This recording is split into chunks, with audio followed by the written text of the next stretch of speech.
Okay, good morning, everyone. We're just giving people a few seconds to get logged on. So we're really excited. We have 485 people registered for this event today. So we're all very excited to hear from our presenters. So we're officially going to get started now. Good morning, everyone, and thank you all for joining us. My name is Becky Davison. I'm the VP of Marketing here at the Chamber. A little background on this event. The whole event came together after a good friend of mine, a colleague of mine, Lindsay Cross, approached me about the idea of burnout, and more specifically, do you need a day off? So when we started sourcing speakers and sponsors, it turned out there was quite a bit of interest in this topic. So no surprise after the year we've had and continue to have. The Chamber has always been a flexible employer, and we're urging our fellow members and businesses to do the same. Employees are tired, confused, and full of the unknown. We could all use a little softness and empathy as we continue to move through this pandemic. In March, we decided to give all of our employees a day off to mark 1 full year of living and working throughout this pandemic. These types of actions can help us support our employees and let them know that they and their mental health are valued. We encourage you to say hi in the chat today, to tell us who you are, what organization you work for, and tell us why this conversation is important to you. Make sure that when you're sending a message, it's to all panelists and attendees, so no one misses out on the message. If you have questions for the panelists today, please make sure to put them in the Q&A section at the bottom, and we'll get to them as time allows during the question and answer period. Before we start, the Chamber will be making a donation to the Nova Scotia Canadian Mental Health Association as a thank you for all of our speakers' involvement today. And I would like to thank the presenting sponsor, Medavie, for supporting today's event. Medavie played a big role in Canadians' mental health last year, and we're so pleased to have them on board today. It's now my pleasure to introduce Steve Cameron, Regional Director, Corporate Accounts for Atlantic Canada, Medavie Blue Cross, to kick us off and introduce our moderator. Over to you, Steve. Good morning, everyone, and thank you, Becky, for the warm introduction. On behalf of Medavie Blue Cross, we are really proud to be part of this important conversation today. We look forward to hearing from a dynamic panel of experts on mental health strategies to kind of help us move beyond the burnout. As Becky said, with almost 500 people today, I think it's a very fitting theme of do we need a day off? And I think the answer clearly is yes, we do. Even as this pandemic continues across the country, we know COVID-19 is taking its toll on the physical and well-being of many Canadians. Looking at some stats, like even before this crisis, 500,000 Canadians called in sick each week due to stress and anxiety. So we all know someone, loved one, friend, neighbor who's likely struggling with mental illness, especially in today's environment that we're in. Here at Medavie Blue Cross, it is part of our mission to improve the well-being of Canadians, and it's one of the main foundation parts of our foundation, and that led us to contributing over $5 million in our COVID-19 relief fund to help people improve access to mental health. So we really want to thank you, the Chamber, for continuing to be a strong advocate for mental health in our community, and to the panelists and for sharing their insights. And now that you've told a lot of our staff that your staff got a day off in March, we'll probably might have to do the same. So, but a great idea. It's a wonderful thing to do. I now would like to turn it over to Stara Cunningham, President and CEO of Mental Health Foundation. Really doesn't need introduction, as we all know Starr very well. She is an acclaimed journalist, best-selling children's author, and avid community volunteer. Recently, she's been recognized as the Canadian Difference Maker for her contributions to mental health, and holds many national achievements, including Women's of Excellence Philanthropy Award. So without further ado, Starr, I'll turn it over to you. Thank you very much, Steve. And I made a comment earlier about Steve's background looking really great, except for that one red sign. So he told me it was cemented to the wall, so that's staying up. But Steve, seriously, we so appreciate your sponsorship from Medavie Blue Cross for this event. And I'd be remiss if I didn't mention as well your wonderful donation that you gave to the Mental Health Foundation of Nova Scotia early in the spring of last year that allowed us to really support a lot of important mental health programs right across our province. So thank you for being such a community partner. So it's my pleasure to be here. I'm with the Mental Health Foundation of Nova Scotia. We're a charity that operates out of the Nova Scotia Hospital in Dartmouth. And this is probably one of our busiest weeks of the year because, of course, it's Mental Health Week. And we really like to take this opportunity to raise awareness, get people talking about mental illness and addiction and what we can all do to improve our mental health. The theme this year is Name It, Don't Numb It. And I think that that's really important this year. And it's exactly what we're doing because we're naming burnout and we're talking about the fact that it is real and it affects a lot of people. We want you to get real. We want you to ask lots of questions in the Q&A box, as Becky mentioned. And we want to really make sure that conversations are happening, that people are expressing the way they're feeling during these difficult times, because we have lots of buzzwords during the pandemic, pivot, you name them. Absolutely, burnout is one of them now. And I think it's important for us to truly understand what we're talking about when we talk about burnout, because it is real, it is valid, and it is incredibly exhausting. So people have lost their jobs during this pandemic, or they've been working a lot of overtime. Parents are trying to balance working at home and keeping their full-time job and teaching their kids. On our team meeting this morning, one of our employees who has twins had her boys in music class in the background while she was trying to participate in our team meeting. And I know that that's a fact of life for a lot of people, and it's especially trying. And we all have a part to play. I heard the word empathy a little earlier, and I think that that's so vitally important, that we do soften a little bit and that we do understand that our employees, many of them are struggling, trying to find that work-life balance. And many of them are putting their own self-care on the back burner, which is exactly what shouldn't be happening. So I'm pleased to introduce our panelists today. I'll introduce them first and then we'll get the questions rolling. So Dr. Ashley Margison is an ND at Cornerstone Naturopathic. She helps women bounce back from burnout, balance their hormones, and design a life where their health works for them, not against them. Martina Kalaitis is the founder of Live Out Lab Mental Health Consulting and Creatives, a professional and specialized service that utilizes a combination of platforms to expand conversations related to mental health and wellness in the workplace and life in general. Lynn Brunn is the supervisor of the Health and Wellness Department at Nova Scotia Power. She was instrumental in developing the Nova Scotia Power Workplace Mental Health Strategy in 2012 and continues to work with employees at all stages of their career to help improve their employee experience from day one until retirement. And Lynn and I have had the pleasure of working on several panels together in the past, so it's great to have you on here again today. Daryl Council rounds out our panel. He is a coach with Blended Athletics, specializing in teaching and learning about the incredible benefits that arise from developing one's self-awareness and the potential for growth that results from developing these seemingly latent abilities that all people possess. So welcome, panelists. Good morning. I hope you're ready to talk to a lot of people, because we have a great group of people online right now. I'm seeing 267 participants already. So no pressure though. We don't want any extra stress. So I'm going to get started by asking, what exactly is burnout? We've been talking a lot about it, but we really should define what we're talking about. And Dr. Ashley, I thought that this would be a good question to direct to you first off. So what is burnout? So burnout is actually a defined medical diagnosis. And this is a conversation that sometimes we lose over social media, that there is actually a definition that we follow to define whether somebody is burnt out or not. And that data is based in 2001 and late 1990s research by a team out of the University of California. And it was developed, it's called basically the Maslox Burnout Inventory. And what that looks like is it looks for a combination of exhaustion during the day, cynicism towards your job, and an inefficiency or a lack of accomplishment within your work.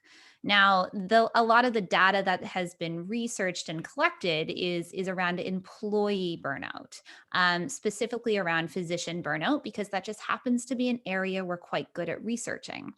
What we now know, and as we've watched this develop over the last 30 years of research, is that burnout is something that isn't just associated with a quote unquote 9 to 5 job.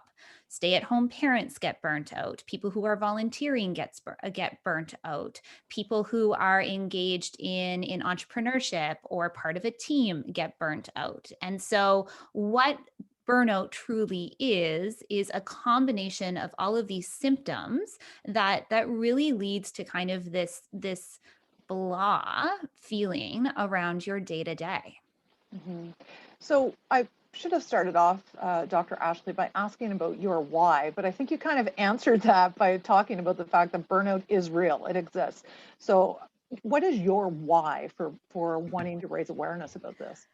From a non-burnout perspective, I have been obsessed with periods and hormones since I was a kid. And so I remember sitting in sex ed class at grade 7, and my mom has retold me this story and wondering why we were only focusing on a menstrual cycle in terms of a bleed and not talking about the other 3/4 of a woman's cycle. And so that research and that questioning at that age kind of led me into, well, what is the impact of hormones on our health, and how do women actually start to develop a day-to-day that lets them have it all?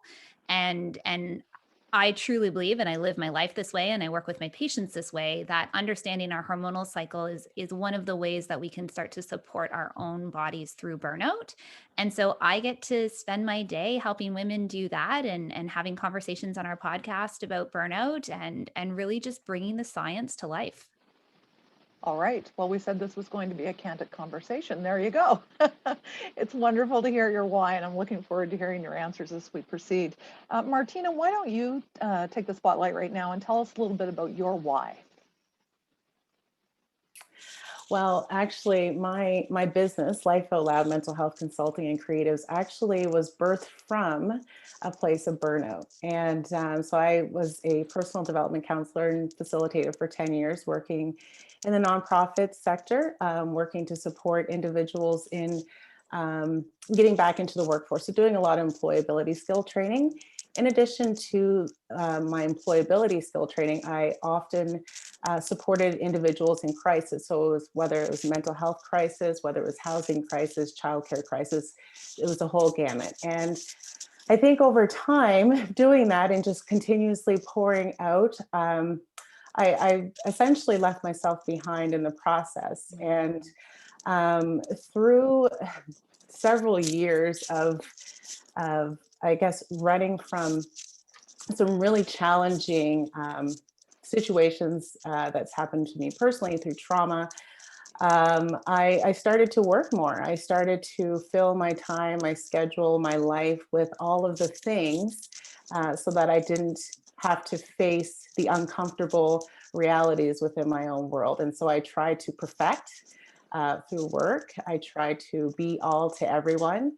I co-founded a mental health organization. I was working full time. I, did that full time. I was very social. And so over time, I actually got to a place where I didn't know who I was. There was a very serious period in my life where it was a depersonalization experience. And my employer actually brought it up to me about their concern of my well-being. And of course, I denied it 3 times through 3 different meetings. And finally, the last meeting, I took the gift actually that was offered to take some time off. And I was angry at first, but then when I took the time, I realized that I was struggling. And so my business really was birthed out of the idea that, I know that it's not common for employers to have these conversations with employees. And so I really wanted to create a business that supported organizations to hold these conversations, to provide a safe place to initiate the conversations around mental health and wellness. And so that's why I'm here. Thank you very much, Martina. And thank you for your openness and your honesty. That's what we're here for, naming it and not numbing it. So we really appreciate that. Exactly. Lynn, why don't you tell us a bit about your why? Sure. Similar to Martina, actually. It's interesting, different journey, but probably a lot of the same feelings. I kind of came from it as well as from a place of personal burnout. Lots of things on the go, single parent, working full time, lots of things. And I think I realized in order to bring the best version of myself, I really needed to press pause a little bit and do some self-reflection on my capacity. And to me, burnout is about capacity. It's about recognizing and getting signals from your body, physical and mental, that something is off right now. And so I pay very close attention to that myself. Mhm. And Daryl, let's round this conversation out with you sharing your why. Yeah, my why. I think really to share my why, I have to go back to about 2010, 2011. And I was in the US Marine Corps at the time. And really, after coming back from deployment and just kind of dealing with the aftermath of having traveled overseas and, seeing a lot of stuff in Haiti was a really good place for me. But just seeing a lot of things in general, it took a really, really hard toll on my body. And I realized that I was coming into this kind of chronic fatigue state where I was losing my desire to live. And this chronic fatigue actually reached a point to where I was suicidal. There was one night in particular I can remember where I had just reached my breaking point with everything. And I was so fed up with life and just being tired and constantly run down and irritated and frustrated at the way things were that I was literally going to take my life with a gun that I had in my house. And it was in stopping myself and then asking, what can I do to change this, that I really kind of started my journey on self-discovery. And so when I finally left the Marine Corps back in 2012, I moved up here. I found myself in a marriage, and although the marriage didn't last very long, it kind of crumbled relatively quickly. It gave me the opportunity really to just stop and have nobody sitting on top of my shoulders and, telling me what to do and how to think and how to act. And it gave me that space to really be able to sit back and really investigate my life and the choice that I've been making so far, and to do a complete 180 and try and figure out just what was wrong with me and do everything in my power to fix it. And so now in 2021, I really think that my main goal or my main mission in life is just to teach people from my own experience. And right now I primarily do that through the avenue of the medium of fitness. But I also teach, meditation and self-awareness. And that's really where I'm passionate, is just teaching people to just stop and take the attention, which we usually kind of, outsource in our bodies, and redirect it back into the body, and really try and figure out just what our body is saying to us at any given moment. And then asking ourselves, what can we do to bring ourselves back to that state of balance that we all kind of seek to get into. Mm-hmm. Well, do we not have the most amazing panel of all time here? I mean, the fact that all four of you are so open and so honest is, I think someone used the word gift earlier, but it is. It's remarkable that you're here. And I'm sure all of our participants who are listening are feeling the same way as me. So let's jump in again and talk about, how do we know if we're experiencing burnout? Because all four of you have very clearly identified that you were, but it didn't happen with a snap. It took time and a lot of self-reflection. So if people are watching this right now and they're thinking, I think I might be experiencing this, but how do you actually know? So Daryl, why don't we stay with you since you're up on camera here now? Yeah, sure. So kind of going back to my reference or analogy with coming back to balance, I see burnout as a wake-up call from the body that lets you know that I would say that your actions or even your thoughts are not in alignment with where your body can be at that current moment. And so if I use just kind of like fitness as an example, because this is the community that I work in, we may have a member that joins up and they haven't moved a whole lot in 20 years, but now they want to come in and do 5 classes a week. My classes are quite challenging.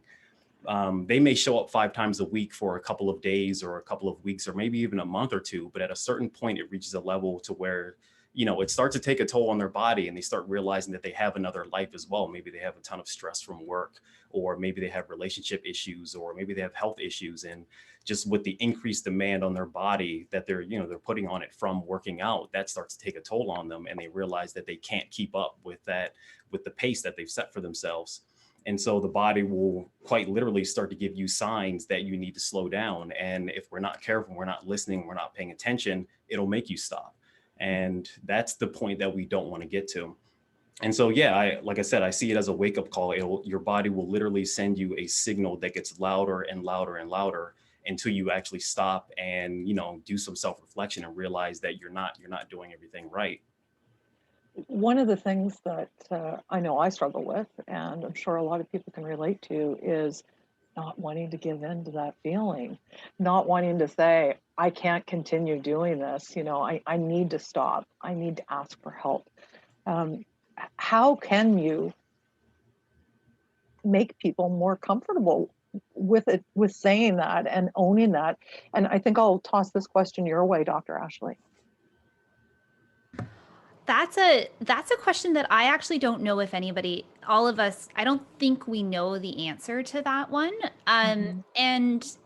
And we have a bit of a negative perception around burnout. So most of the time when we're talking about burnout, we're talking about, like I lost my job, or my kids are sick, or I'm taking care of a parent, or I'm doing all of these kind of additional things.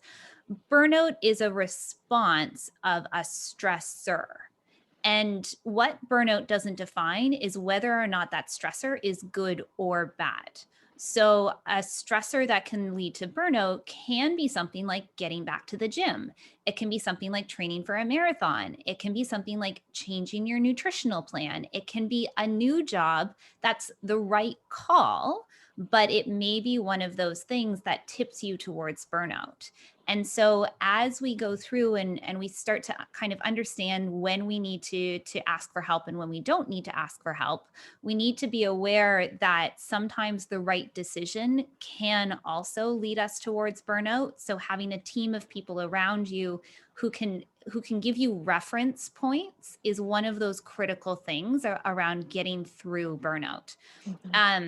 Because stage 1 burnout is actually an adrenaline response. It feels really good. It's that I said yes to a project and now I've got this internal go and I'm driving towards it. I'm really excited about it. It's a new side hustle. It's a getting really excited to wake up at 5 a.m. and go to the gym, of which I am not that person, but Daryl probably is. Daryl's not that person. I'll take that one back. But sometimes what we forget is this adrenaline response that feels really good is actually part of that burnout response. And as that adrenaline response gets stronger and stronger and stronger, we can't maintain momentum. And it's the not being able to maintain that momentum that drives us into the thyroid results, the adrenal axis results, the HPA axis dysfunction, the changes in our blood work that we actually start to see in these stage 3 and stage 4 burnout responses. So Lynn, I'm going to toss it over to you now and ask you how you overcame your experiences with burnout and what advice you may have for other people who are dealing with it.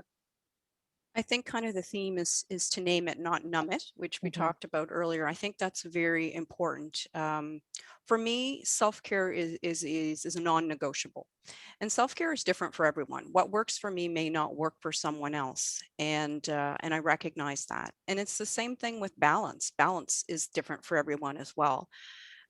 So I spend a lot of time in those spaces to make sure that I am being authentic to my needs and that I am able to be present in my world, in work and in my world, in my home life. Self-care for me is going outside, doing things like that. Self-care for me is making sure that I don't take on too much. Self-care is recognizing the difference between being good and being nice.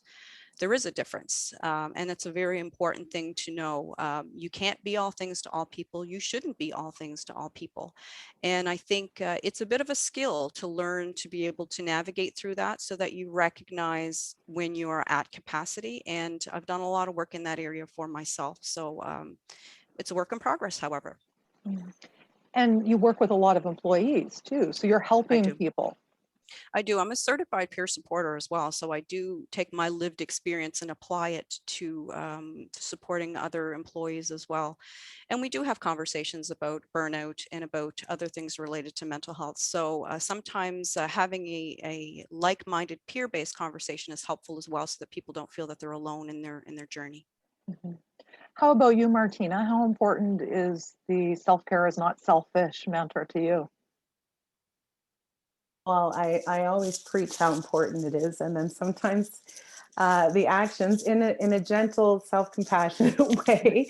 But I'm also being honest with myself that especially through my training, I do also teach mental health first aid, and we talk a lot about the importance of self-care as a mental health first aider, and as someone providing care. And it's one of those things that I've learned that it's a practice. And I think even through my own training, through personal development, and my training in college, that self-care isn't about having the bath. I mean, it's part of it, but it's really changing the mindset to understand that self-care is a part of what we do. It's an action, and it's an intentional action. And so I'm even learning that on my own journey, even now, being in a state of burnout. I'm working quite closely with my therapist now, and trying to navigate my way through this currently. And self-care is really about taking time out. For me, it's protecting my schedule, which is something that I haven't been doing well lately. As an entrepreneur, it does get really challenging to deviate or divide working on the business and working, doing and being, I guess, as a business owner. And of course, as we know, this pandemic has created more work for me, which is wonderful. I'm happy to be working, but also I have to remind myself that I cannot leave myself behind in the process of supporting others, whether it be organizations. I also support youth, and so there's been a lot of crises in that area as well. So it's really protecting my schedule. It's protecting my energy, knowing when I'm in the red zone, and allowing myself and giving myself permission to step back and say, you know what, I've got to recharge, I've got to refuel, because I've done this before where I've poured the last drop. And like Dr. Ashley Marginson said, we have to really understand, what that capacity is. And it takes a lot of self-awareness. It takes constant check-ins even through the day for me to say, okay, I may wake up and feel great. I've got all these things on the to-do list. I'm excited. And then after a meeting, that energy meter could have gone down several spots, and I maybe wasn't expecting that to happen. So it's being honest in that as well, and saying, you know what, maybe I'm going to take 20 minutes away from everything and just do nothing, and being okay with it. So there were a couple of things that you mentioned there, Martina. Firstly was the fact that you're a mental health first aider. So if there are people who are watching this webinar right now and they haven't heard tell of mental health first aid, it's a wonderful program. I know I'm on the board of St. John Ambulance, and they train instructors and they offer it. It's as easy as hopping on their website, and it's 2 days of training that helps you better understand signs, symptoms, and how to find help for people when they're in crisis. And there's now actually a shorter version of that that's available for mental health and wellness in the workplace. So if you haven't checked that out before, you might want to do that. And the other thing that I picked up that you said there, Martina, was the red zone. And I really like that, because on my desk at the foundation, I have the chart that is the green, yellow, orange, and red, and I check it regularly for myself and for my employees, to look at those warning signs. And the goal is always to take action when you're in the yellow before you get to the orange or the red. Absolutely. Part of my own self-care too, I have a team of people around me. I call them my squad. So I have my therapist, I have a life coach, I have a naturopath. I try and implement so many different things. And the energy meter was one of the things that my life coach has taught me through her program, and understanding, those energy levels, and recognizing what capacity we're at and what we have the capacity for. I'm noticing a theme here today. I'm noticing the theme, Yeah. energy meters and capacity. Exactly. And, Right. Yeah. Dr. Ashley, let's talk a little bit about stigma. Now, in my field of work with the Mental Health Foundation, we're dealing with the stigma surrounding depression, anxiety, borderline personality disorder, PTSD, bipolar, eating disorders, addictions. And we don't always necessarily think about a stigma surrounding burnout. So tell us what it is and why you think it's so prevalent right now. There's a big role that guilt plays in that conversation. And stigma around, we'll backtrack for 2 seconds. Burnout is very interesting because as you start to kind of critically define where somebody is in a burnout cascade from how we're looking at it from a medical perspective, is we're seeing elements of anxiety come up. We're seeing elements of depression come up. We're sometimes seeing kind of these mood swings, these insomnia changes, these changes with motivation is actually a huge part of the burnout axis.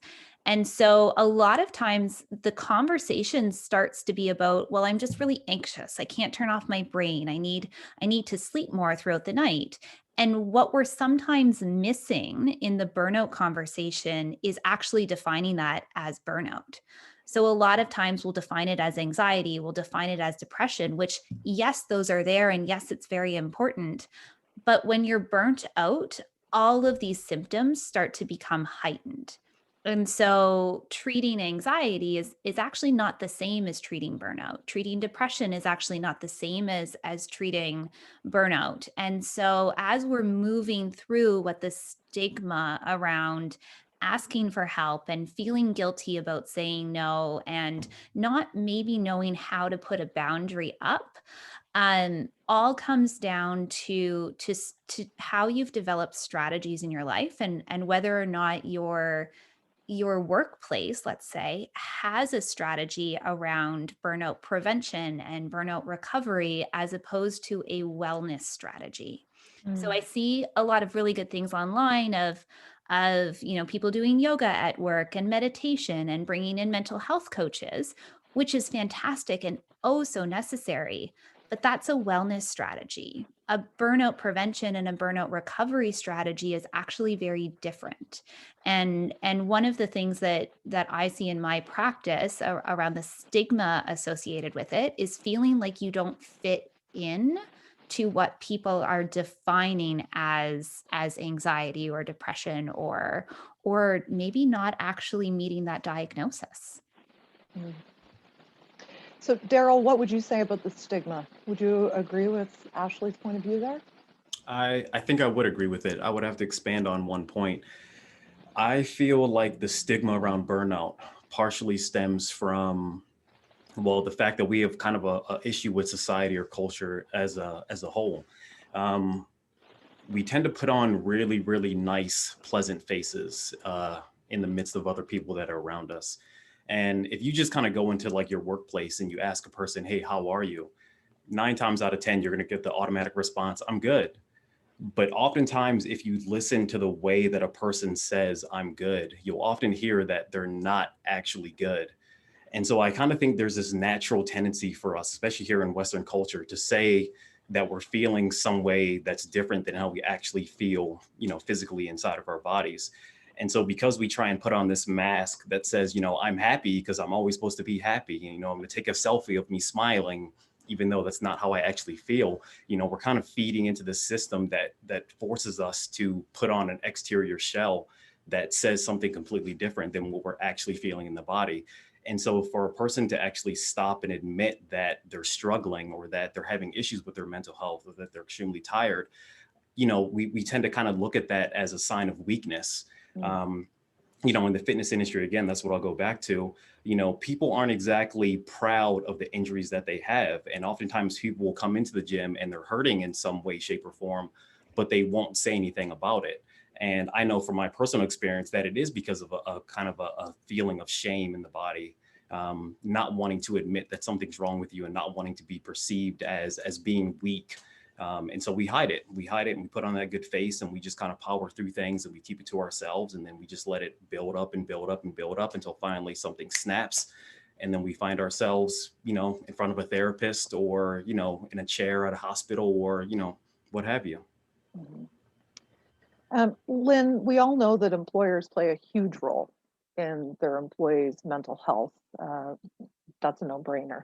And more employers are realizing that and taking the proactive steps. And recently, the World Health Organization recognized burnout as a syndrome caused by chronic workplace stress, and it has clearly defined symptoms. We've heard a lot of those. But Lynn, I want to ask you, how important is it for employers to acknowledge this? What's the onus on an employer to make sure that they're aware of this, and how important is it that I recognize it in my employees rather than my employees bringing it to me? It's hugely important because when we get to that state of burnout and we have the impact on our physical health and our mental health, that impacts our health overall and our safety, our ability to work safely as well. So that's a very huge thing. I think employers and employees, one of the things they can work on is talking a little bit more, communicating more about what the needs are.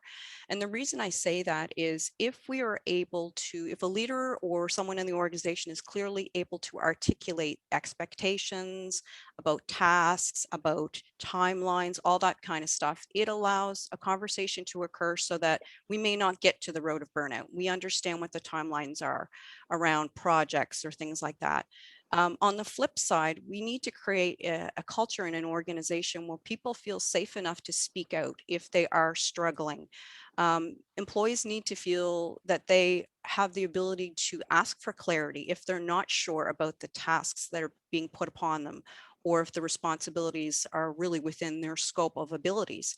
So that's another thing we can do as employers as well, is really be able to have open dialogue around workload so that we don't get to that point of burnout, because it does impact health and safety. Mm. And burnout's always been there. Mm-hmm. It's always been on the radar. It's just so many more people are experiencing it right now as a direct result of the pandemic and trying to work from home. And so you've witnessed it growing more among the employees at Nova Scotia Power. Mm-hmm. Absolutely. I mean, I think when it comes down to it is we are juggling a lot of balls. Everyone is. And that's, life is still happening outside of our workplaces. And how do we manage to create that balance where we can manage through it? And when we're juggling a lot of balls, we're juggling family life, work, perhaps elderly parents, all kinds of different things at play. When you juggle a lot of balls, eventually you're going to drop some.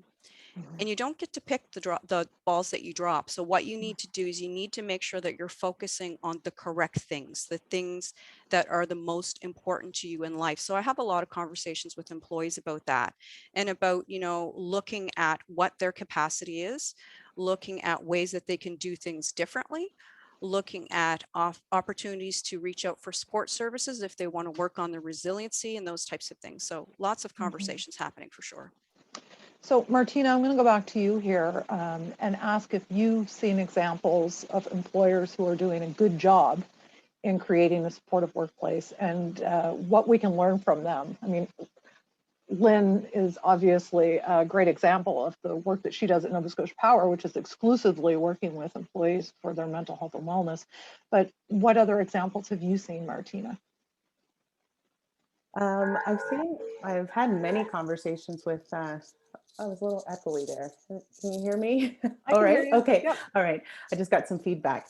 I've had lots of great conversations with organizations. And of course, when I'm hired to deliver presentations or training, of course, there is already a desire to start to I guess, hold the space to have these conversations.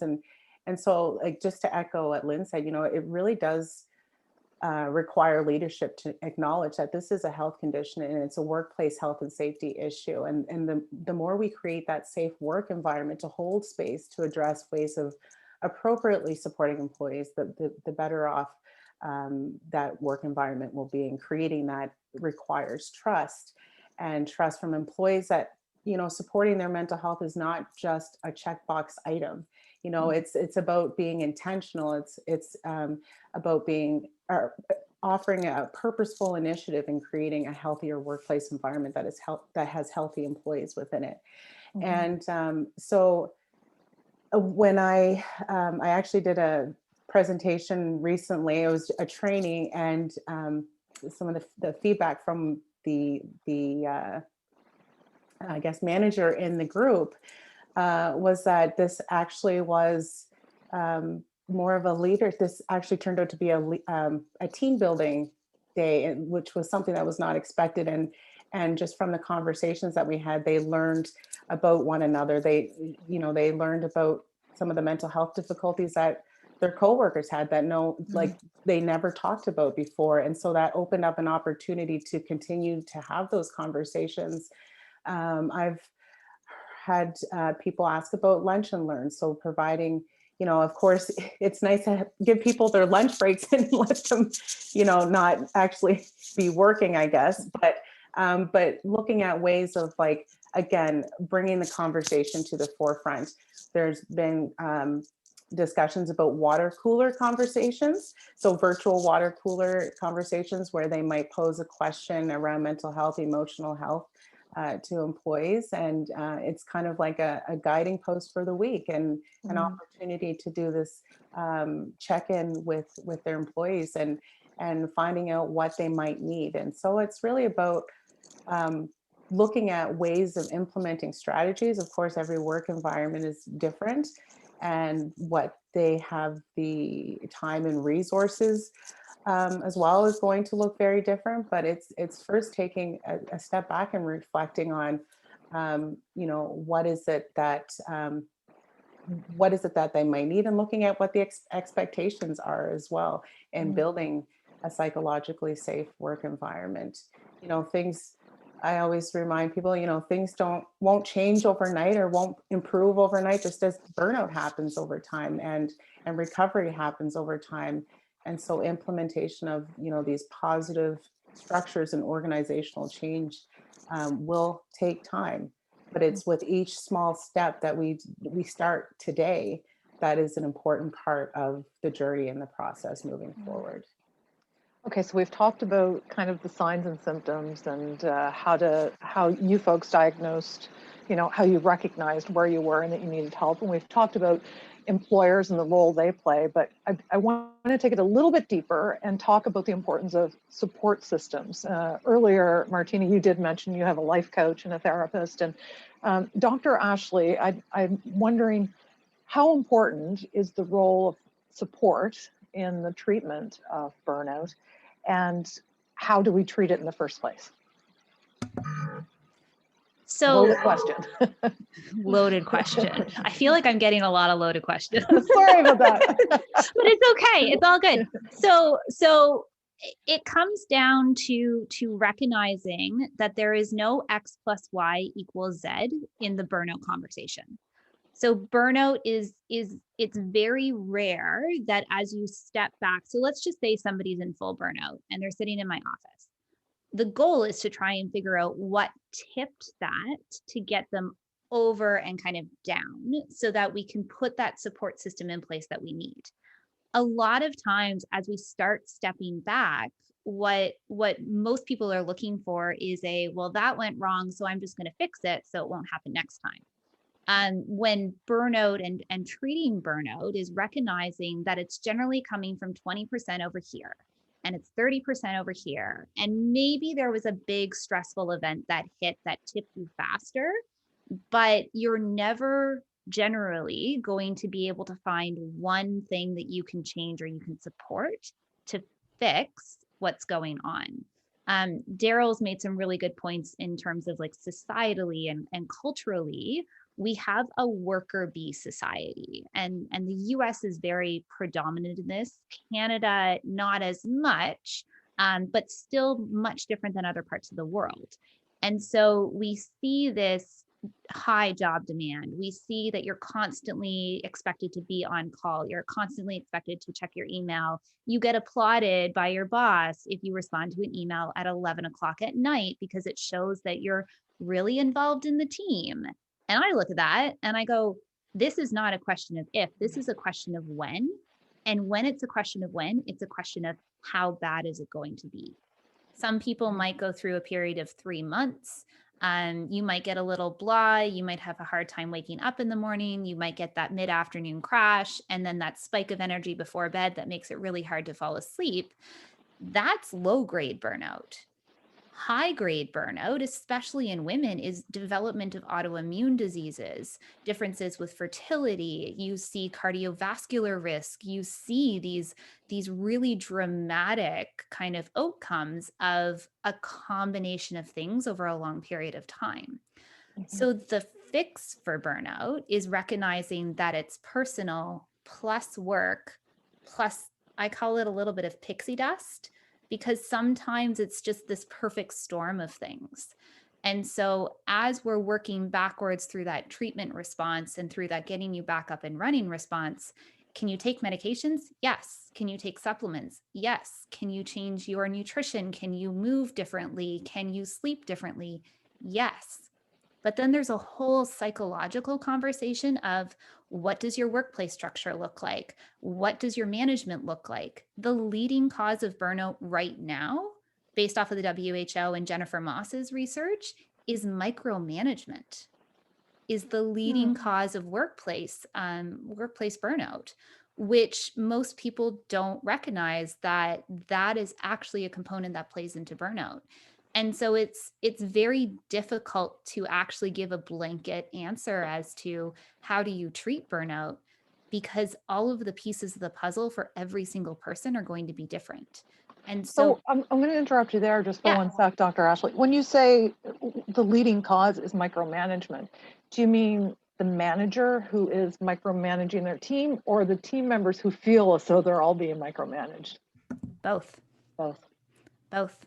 And so there's a combination of things that we look for when so our team doesn't just do burnout response from a one-on-one. We help companies develop their burnout strategies for recovery and prevention for their team.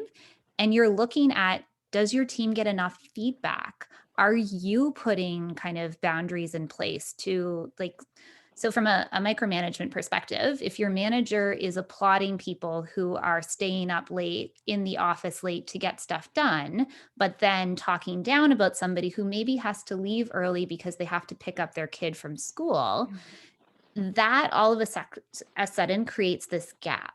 And it creates this inability to have a conversation around what's going to happen. I would argue, based off of one of the points made earlier, that burnout isn't just a result of the pandemic. It's we lost our numbing techniques. We lost the coping mechanisms that allowed it to kind of get pushed underneath a rug. We couldn't pretend anymore. All of a sudden it was flat in our face and we had to face it. So burnout hasn't just come as a result of the pandemic. It's come because we've actually lost our ability to pretend that it's not there. Wow. Daryl, I see you're doing a lot of head nodding here, so I want to go to you and ask about the treatment of burnout, and more specifically, what we can do to support our colleagues and our friends who are struggling. So treating burnout. Okay. Well, Dr. Ashley and really everybody has made so many good points. It's hard to even know where to begin with this, but I feel that if you're feeling like you're burned out, first thing you need to do is take a really good, honest look at, your 24-hour cycle and see where you're putting most of your energy into. I think most people have kind of like a three-way split, like we're 8 hours at work, 8 hours of sleep, and then the rest of those 8 hours are divided between family, leisure time, and getting to and from work.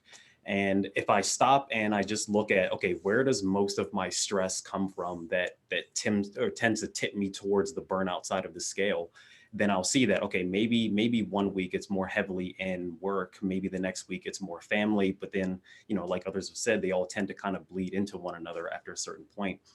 And so once I've kind of mapped out where my energy is going and what's creating the biggest demand on my body, I then have to say, okay, well, what can I adjust here and there so that I can try and find a little bit of balance within the confines that I'm working from. So maybe if I'm doing an 8-hour shift here at work and I'm teaching 5 classes with a half an hour in between, and I notice that takes a huge toll on my body, maybe for my half an hour between my classes, instead of going and then socializing with the clients, maybe I go sit in an office or even in the bathroom for 5 or 10 minutes and just close my eyes and focus on feeling my breath, or just some deep relaxation techniques, and try and get myself calmed down a little bit and to actually rest in the midst of everything that's going on.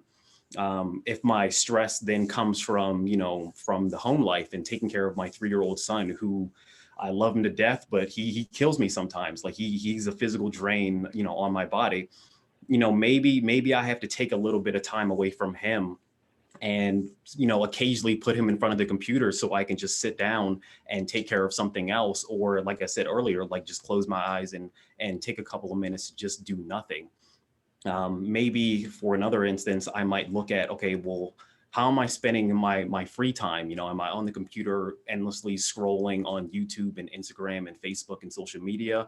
Or am I just kind of wasting my time during these things? Or am I actually doing something that's going to fill my proverbial cup? And so in that sense, I would say, I have to look at finding things that I can do for myself that puts more gas into my tank. And so for me personally, it's either taking time to sit still and do nothing, or right now my big thing is inline skating. And I know that when I put my skates on and I go out in the street or even in my basement, that hour and a half that I have, I'm not thinking about anything else other than the movement of my body in space. And so when I take off those skates, I notice that I have this massive dump of euphoria. And I also noticed that for that time that I was on my skates, I wasn't thinking about anything else. And so that actually, even though it's physically demanding, it's actually recharging me in a sense, because I'm giving myself that mental break from all of the other things that are, that are constantly bombarding me and grasping for my attention. And so really setting that balance or setting boundaries and saying, you know what, I'm going to keep work over here and I'm going to do what I can do in these, little micro moments to recharge myself. And when I'm home, I'm going to try and find these moments to, take care of myself. And when I have the time to myself, I'm really going to take hold of it and maximize the efficiency and get as much out of it as I can. Mm-hmm. Great advice there. I love the inline skating. That sounds great. Lynn, I want to ask you a question about employers. So you have employees coming to you to talk about burnout. What about employers who are feeling the burnout themselves? Yeah, that's absolutely true. I mean, I think the way that we're wired in life is we can run the short race. So we can get from point A to point B, usually pretty successfully. That's not the problem. But what's happening is when we're getting into the place of burnout, it's like we're running a marathon every single day. And that's just not sustainable. So that's not sustainable for employees, and it's not sustainable for leaders or employers either. Mm-hmm. And I think what it comes down to is, one, we need to provide some resources to help employees work on resiliency, right? Work on how to manage and balance and those types of things. We also need to examine workload as well. And the reality is, work is what it is. It needs to get done. We can't dispute that. It needs to be done safely. So when I say examine workload, what I mean is, how is work done? Are there opportunities for efficiencies? Are there opportunities to do things in a different way, to do it smarter? Are we resourced correctly? Now, that being said, not everybody can afford to put another person in a role. So you need to find ways to be able to organize your work a little bit differently. And this is where the lines of communication need to happen between the employer and the employee to be able to understand what is the ask and that type of thing. So that, to me, that's a huge part of what employers have the ability to do, and to do those pulse checks with employees to say, listen, how are things? And it's not even just about asking, how is the work, but how are you doing? Because we're more than just work. And I think that's an important thing that employers need to recognize as well. So while you guys have been answering the questions, I just kind of looked down at my Q&A box, and it is overflowing. So I'm going to park my questions and turn this over to the audience.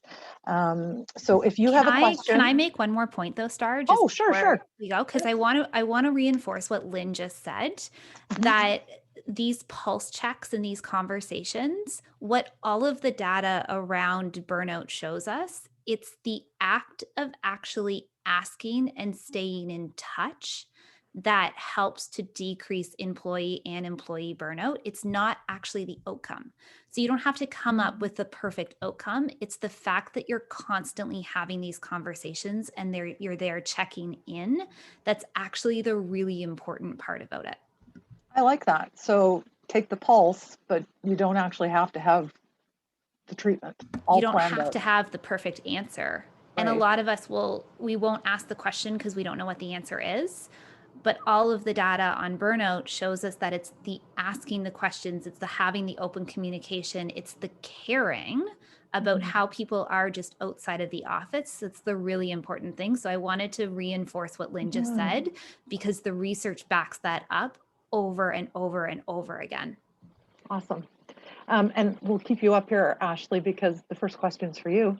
It says, you mentioned a burnout matrix. Will that resource be shared or is it available online? And when you mentioned that, I was kind of peeked up there too to say, where can we find out more? Where can we find out more? So it's the WHO diagnosis.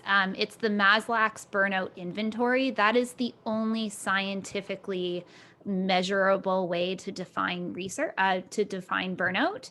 And I'm going to send this through to Becky and the team as well, because we have it defined out further in one of our online courses that I think is actually free to take, but I just have to, that particular segment is just open to the public. So I'm going to get that resource to Becky to send out as well. Okay, and while we're talking about resources, is there an actual online resource that would, be a place where you'd recommend people go? That's the funny part about it, is there's not a lot of online resources. And that's one of the missing pieces when it comes to burnout, is we have this data in the PubMed world, which is where we pull research from, but you're not going to find what you would find for anxiety or depression or PTSD. It's not there in the same way. And so that's why having a team of people around you who can help support that in, or going for kind of that Maslox burnout inventory are really going to be important. And that's why it's important that the chamber record this and post it online for people to watch later. So if you're looking for some resources, this panel discussion could certainly be very helpful. And it might be something you want to share with your employer, because, if you're having a difficult time bringing that up or starting a conversation, this is a great way. I'm going to turn this one to you, Martina. It says, how did you find the motivation to act? Knowing you're exhausted and feeling burnt out makes everything hard. So how did you find that motivation? And then how do you keep the momentum going? That's a very good question. Let me tell you, it's definitely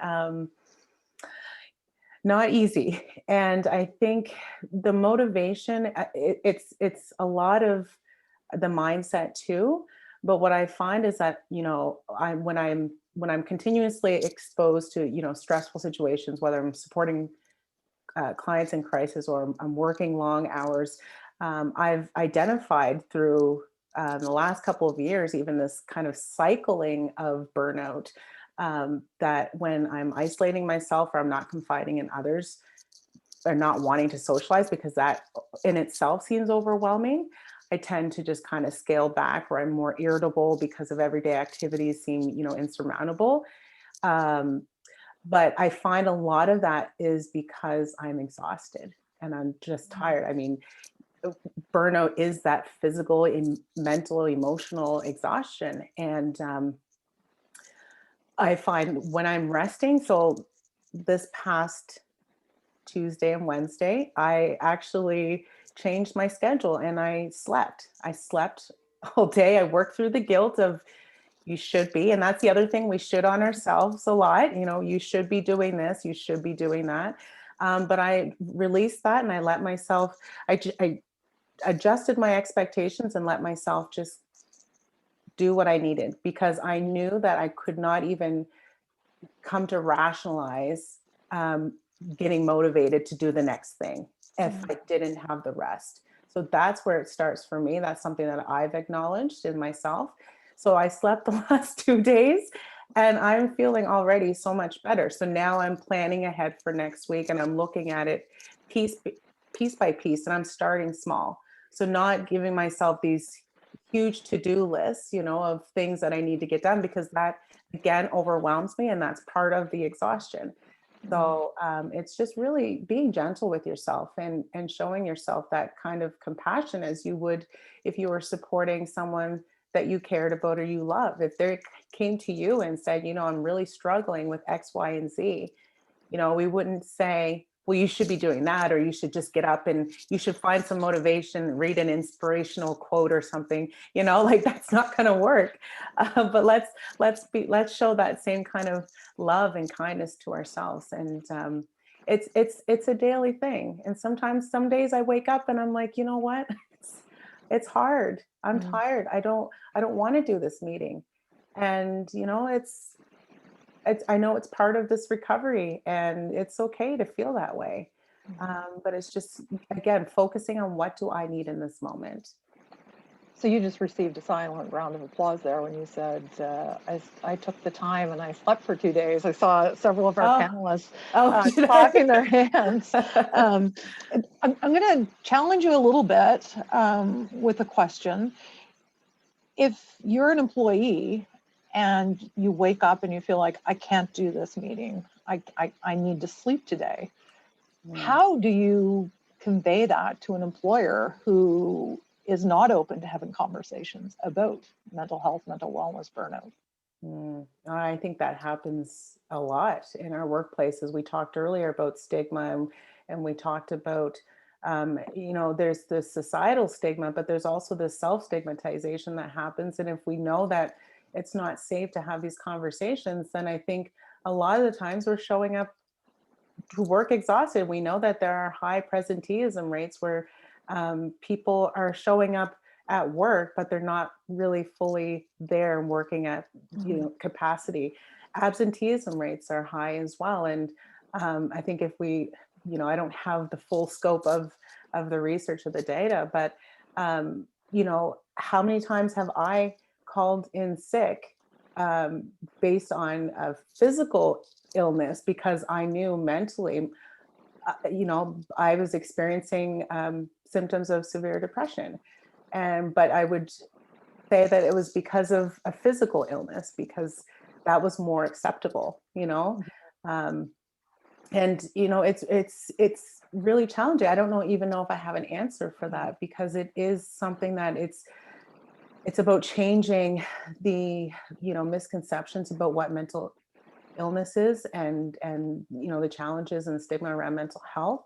And if one doesn't feel supportive, it makes it really challenging for them to be transparent and saying, you know what, you know, maybe I experienced a panic attack and I actually physically can't move myself out of bed today, or I'm just feeling like even the smallest work task will break me, you know. So I think a lot of times either people are showing up at work exhausted, or they're, you know, using a physical illness as a way of calling in sick.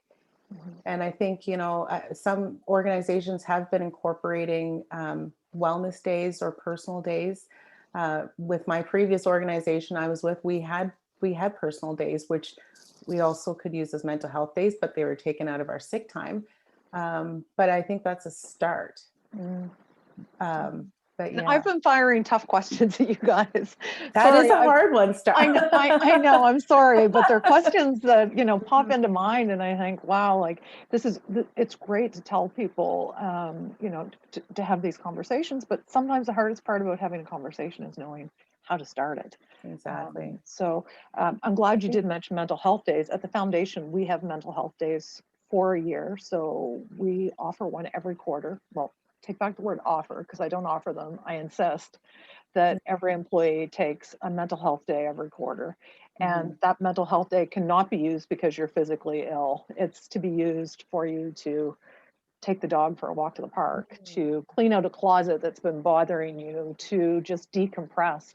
And I can say that I've watched the rates of sick days drastically drop in my office alone, as a result of allowing people to take a preventative step, as Exactly. opposed to making them wait until they're at the point where, it's too late. They're in the red zone.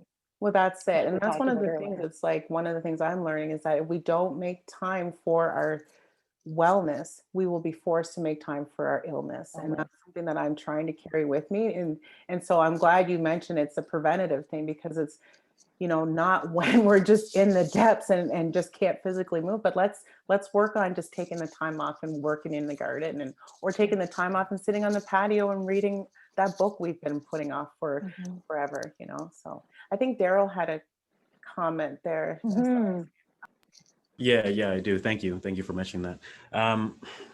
So when I left the Marine Corps in 2012, I left really because I realized that there was a fundamental issue with the leadership in the organization. And I was a E5, a sergeant. So I was about, maybe mid-level management in terms of like business. But I realized that I was fighting a beast that was way too big for me to be able to conquer on my own.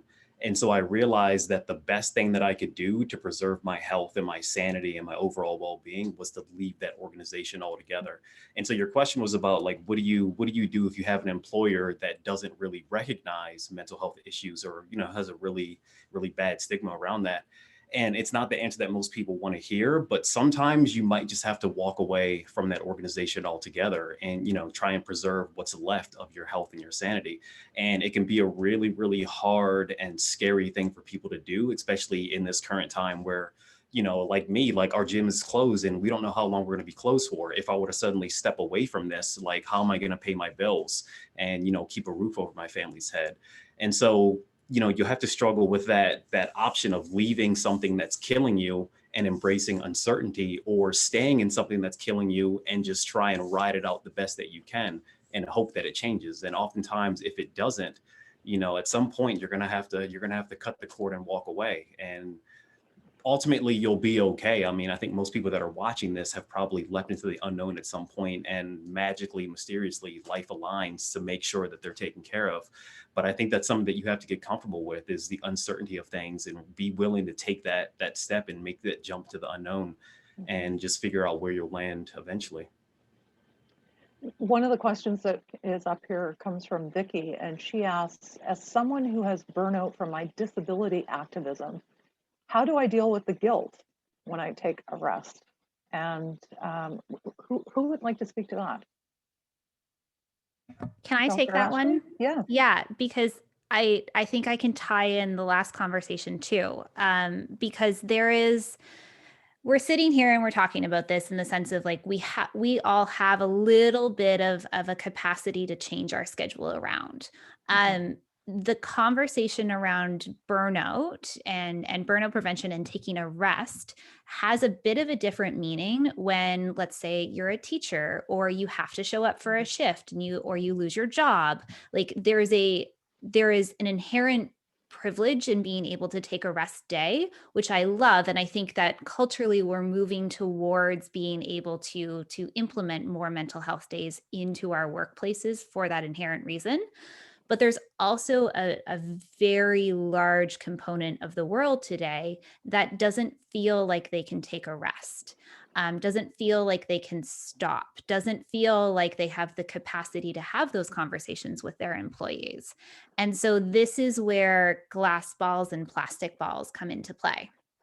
So glass balls are something that like, and if you're a patient of mine and you're listening to this, you're like, oh God, she's made me do this before, because it's a homework item for my patients. And I'm like, I need you to define what your glass balls are and what your plastic balls are.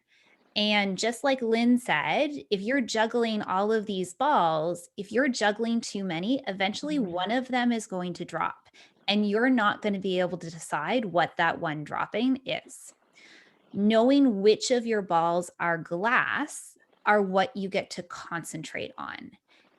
And those glass balls change every week, every day, and to layer in kind of a capacity conversation around women's hormones, your glass balls are very different 3 days before your period starts as opposed to like 2 weeks after your period. Your capacity changes. It's why you can do a lot of things at some part in your cycle, and then you try and do the same thing a week and a half later and you're like, why can't I get out of my own way? Well, your capacity changed because your hormones were changing.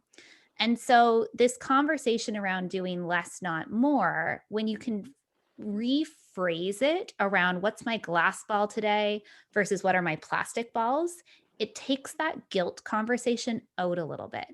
It means that instead of trying to do all of the things all of the time, we prioritize. So like, let's say, Vicky, with what you're doing, so do it around ovulation. Spend the time there because you could actually probably spend 16 hours between work and kind of disability activism during that time, and it wouldn't burn you out. It wouldn't exhaust you. But if you tried to do that on like the first day of your period, it's going to be a very different conversation. And so that's where you can kind of play with your schedule a little bit, especially for women, to be able to say like, my capacity is higher right now, so I can do more. My capacity is lower these days, so I need a little bit more rest. And knowing which of those balls are glass and which of those balls are plastic on a day-to-day basis help us prioritize. I So like that. yeah, and it takes the guilt conversation out of the equation. And if you can remove that guilt conversation, things change. So I have a 5-year-old and a 7-year-old. We're having a really fun time right now because guess who's doing online learning? So I know that, and very lucky to be able to say this, my 7-year-old's actually in a pretty good place in school. He's had really great teachers all year. He's ahead of where he needs to be. He's actually a plastic ball for me right now. I'm less concerned about his schooling and I have different glass balls. And so I went to his teacher, 7:30 a.m. yesterday morning, a phone call, and I was like, I need you to prioritize this for me because I'm still working full time. My partner's still working full time. The other half of our blended family are also still considered essential. I need you to prioritize what's critical for him. And she was like, he needs to journal once a day. And I was like, cool, done.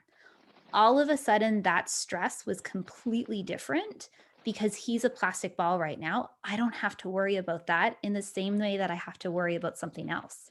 And so trying to balance working full time, doing this today, having 2 kids at home changes when we know what our plastic and our glass balls are. I'm just looking at the questions here again. I see Rob Bruce asked if we can share the zone chart that we spoke about earlier. And I think I mentioned the zone chart, Rob, so absolutely I'll pass that along to Becky too. And that would be the green, yellow, orange, red. And I think that's really important for us all to have. I have a tough question here from an anonymous attendee. I'm going to put it out there and see who wants to jump in. How do you deal with being on the path to burnout or actually being burnt out, but knowing your coworkers will talk or lessen your struggles, and therefore taking steps to heal yourself might actually strain relationships with your coworkers or your boss?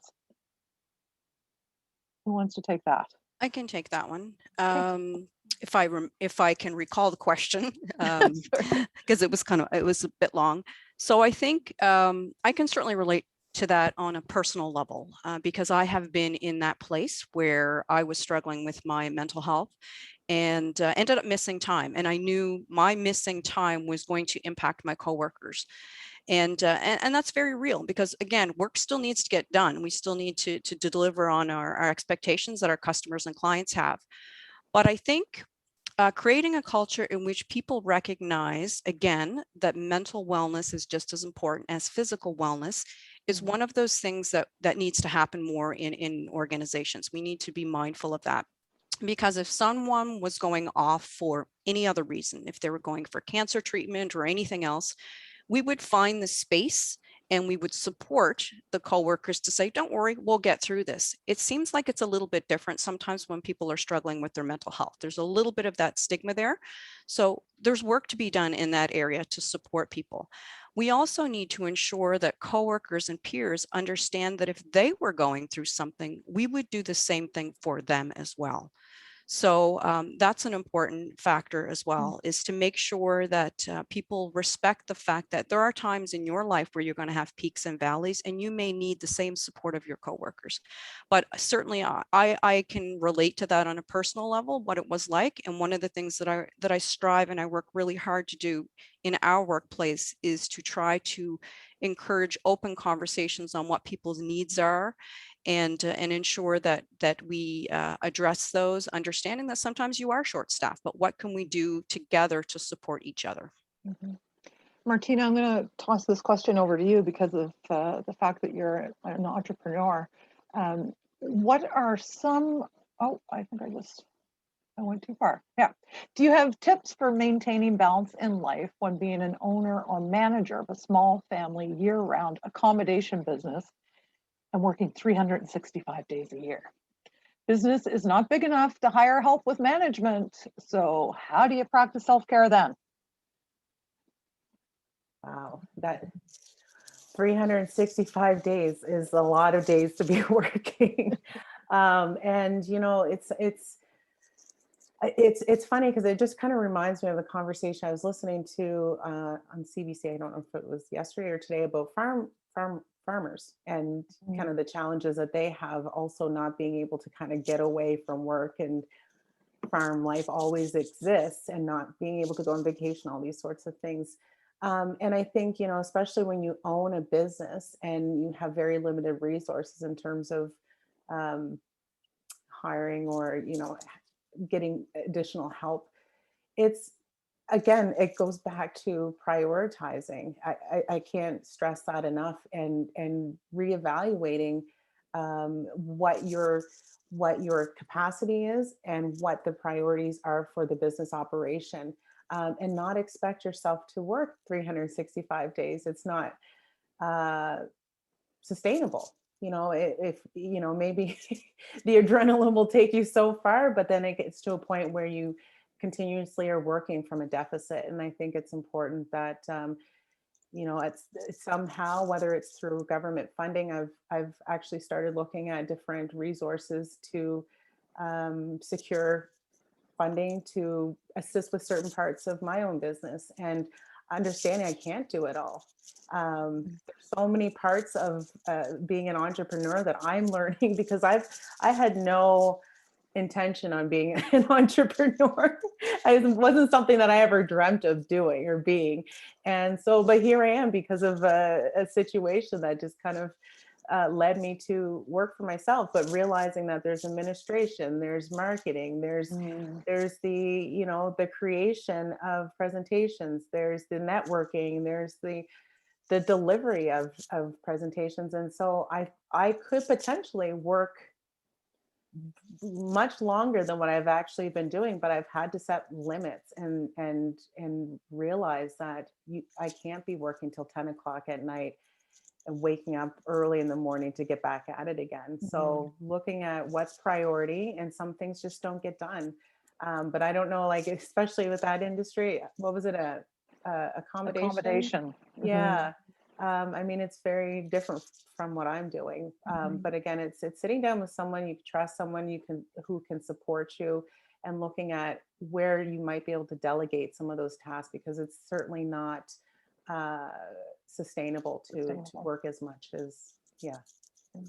And I know that 365 is probably not even an exaggeration. So please, please, please find some grants or some additional assistance to help offload that work.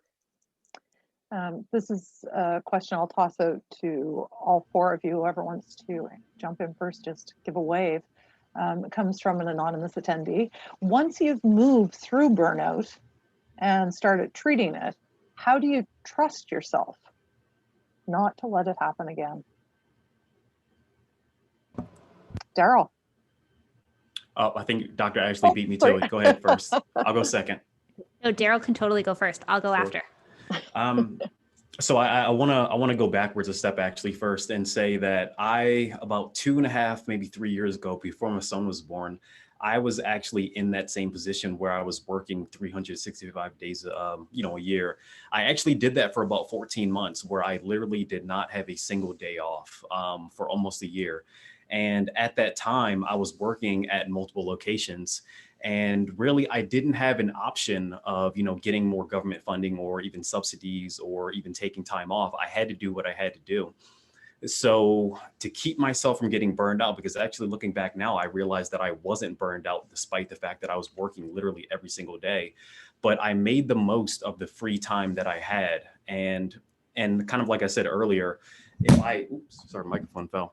If I had a gap between my classes that was 3 hours long, I might go for a really long walk in Halifax and stop at the library and get a book, or sit on Citadel Hill for half an hour and sunbathe.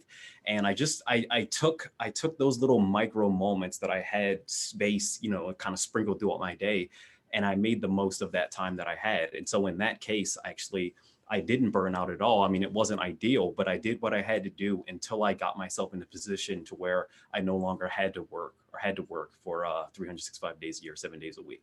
Because that was it. Sorry, what was the second question that you just posed to us? It was, how do you trust yourself not to fall back there again?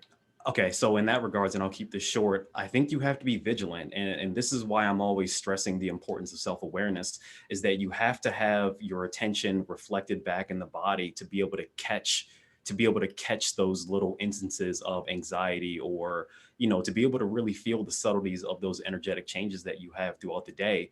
And, a good example is, I always say that within the first 2 hours of waking up, you should have basically a report card for everything that you did the day prior. Meaning, if you ate well, if you slept well, if everything was aligned perfectly, you should feel generally, hopefully, if your body's doing okay, pretty good within the first 2 hours of waking up. And so if you're monitoring yourself, meaning you're paying attention to what's happening in your body, you notice that, hey, it's been a couple hours and I still haven't woken up yet, you know that something's off, and that you need to kind of reflect on your previous day and figure out what exactly it is that you're doing, and then pay attention to the individual things that you're doing during the day. And so what that might mean for somebody is, okay, maybe after I have an interaction with my boss or a coworker, I take 2 or 3 seconds and I check in with myself and say, how do I feel right now? Like, where am I tense? What's changed in my body as a result of that interaction? And then having that same kind of introspective practice, with everything that you do. So like, I eat a meal. Okay, how does that make my body feel? Oh, I'm a little bit tired now. Now I need to kind of change course and adjust my day. And so for me, like I said, it's just it's a constant process of being vigilant and checking in with the body and just seeing how you're doing on a moment by moment basis, and not getting so distracted in your day that all of a sudden this avalanche or tsunami of things catches up with you at a certain point, but clearing that stuff out as it arises, like I said, moment by moment. So Dr. Ashley, you wanted to add something here? I did. You're going to burn out again. And this is like, I have this conversation with my patients every single day.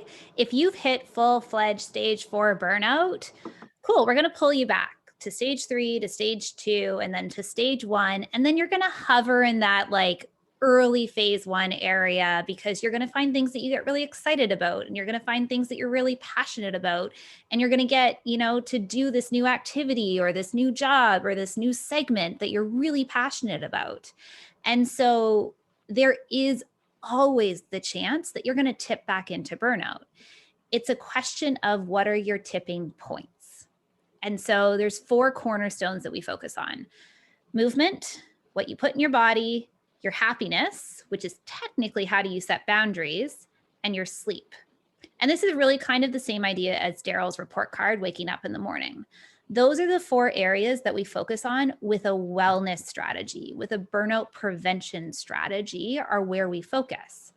But you're going to get into these points where you've got to kick that adrenaline in. If you're an accountant right now, worst time of year. It's full tilt right now.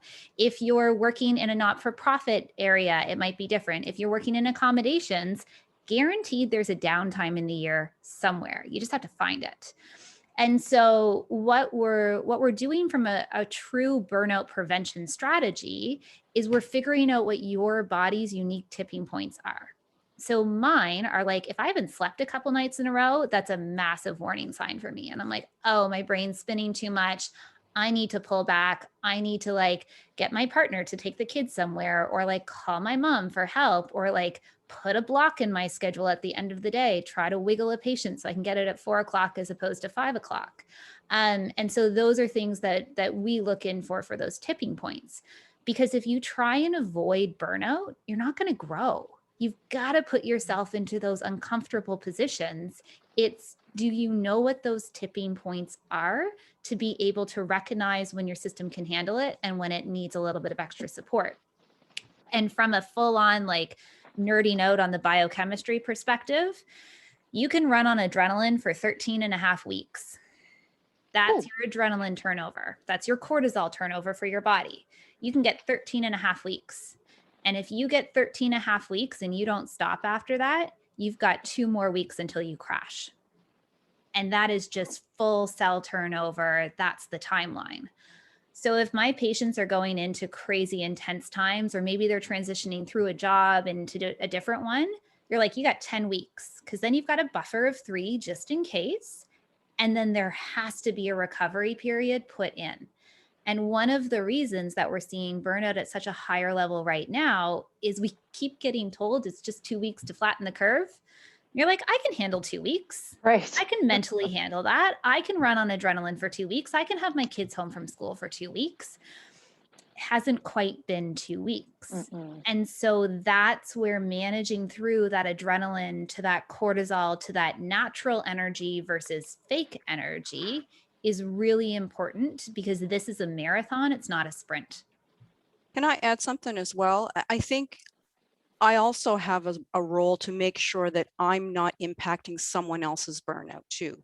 So I think that's something that we need to look at as well, is, am I doing something to contribute to someone else's situation? And I know as a leader in the organization, for example, a small example is, like I said, boundaries and work-life balance are different for everyone.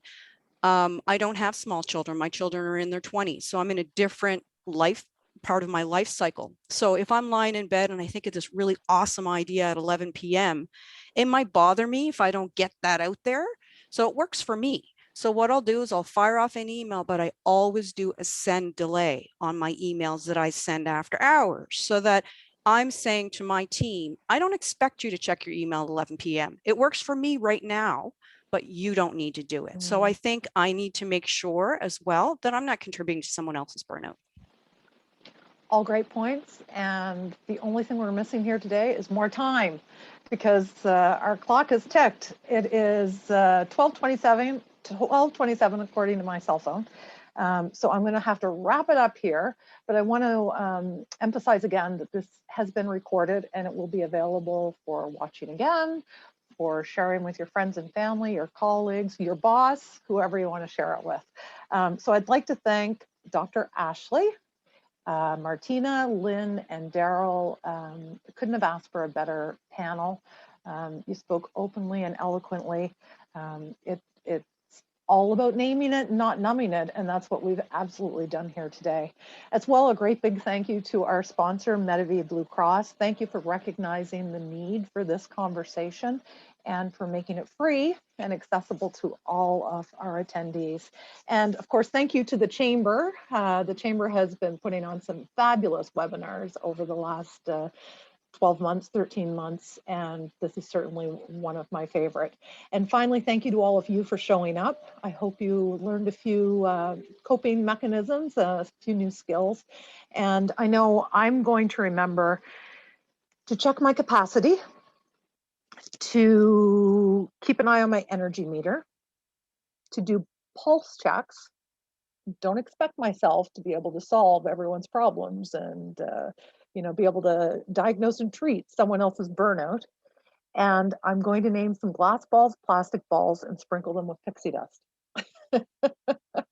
You have all shared some really great information. And before we wrap up, I just want to let you know that Mental Health Foundation of Nova Scotia, our signature fundraising event, A Very Different Stage of Mind, takes place tomorrow at 7. And thanks to our generous donors and sponsors, it's also a free event. So we'd love to have you tune in and watch some of the highlights and see some of the fun. You can visit our website, mentalhealthns.ca. Jill, our marketing and communications lead, has made it really simple. So when you go to our homepage, it should be right there for you to register. You're going to see some great highlights from Nancy Regan, Mara Mike, Pete Luckett, Rob Steele, the Amera Eagles. So there's something there for everyone to keep you mentally healthy. So thanks very much to everyone for tuning in. I hope you have a fantastic day.